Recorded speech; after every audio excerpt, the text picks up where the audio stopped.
computer ဘယ်ထဲမှာထည့်ကြမှာလဲ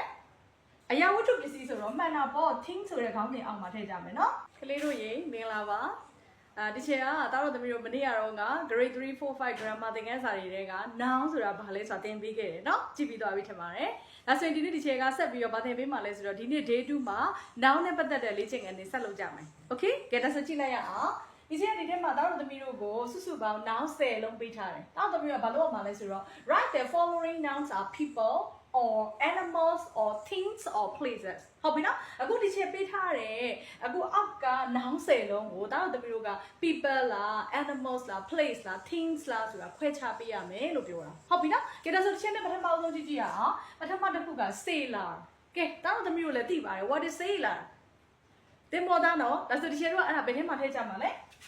ဟုတ်တာပေါ့လူဆိုတော့ people ထဲမှာထည့်မယ်ကဲနောက်ကနံပါတ်2က computer ဘယ်ထဲမှာထည့်ကြမှာလဲအရာဝတ္ထုပစ္စည်းဆိုတော့မှန်တာပေါ့ thing ဆိုတဲ့ခေါင်းစဉ်အောက်မှာထည့်ကြမယ်နော်ကဲနောက်က library စာကြည့်လိုက်လေ library ဒါဆိုဘယ်ထဲမှာထည့်ကြမှာလဲဟုတ်တာပေါ့ဒါလေးက place ထဲမှာထည့်ကြမယ်ဟုတ်ပြီနော်ကဲနောက်က monkey မြောက်ကလေးကိုပြောတာနော်ဒါဆိုဘယ်ထဲမှာထည့်ကြမှာလဲဟုတ်ပြီဒါလေးက animal ဆိုတဲ့ခေါင်းစဉ်အောက်ကိုသွားမယ်နော်ကဲနောက်ကကျတော့ bag တော့အိတ်ကလေးနော်ဘာလေးဖြစ်မလဲဟုတ်ပြီဒါကတွဲအိတ်ဆိုတော့ thing ဆိုတဲ့ခေါင်းစဉ်အောက်မှာထားကြမှာပေါ့ကဲနောက်တစ်ခါ Mandalay မြို့နော်ဒါဆိုရင်နေရာပေါ့နေရာဆိုဘယ်ထဲမှာထည့်ကြမှာလဲဟုတ်တယ် place ဆိုတဲ့ခေါင်းစဉ်အောက်မှာထည့်ကြမယ်နော်နောက်က grandpa အဖိုးကိုပြောတာနော်ဒါဆိုရင်ရော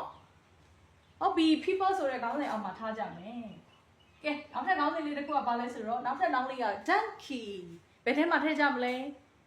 ဟုတ်ပြီ animal ဆိုတဲ့ခေါင်းစဉ်အောက်မှာထည့်ကြမယ်နော်ကဲနောက်တစ်ခုကဘာလဲဆိုတော့ bike ဆိုတော့ဘာလဲအဲ့ဒါစပိန်အဲ့ဆိုဘယ်ထဲမှာထည့်ကြမှာလဲဟုတ်ပြီ thing ဆိုတဲ့ခေါင်းစဉ်အောက်မှာထည့်ကြမယ်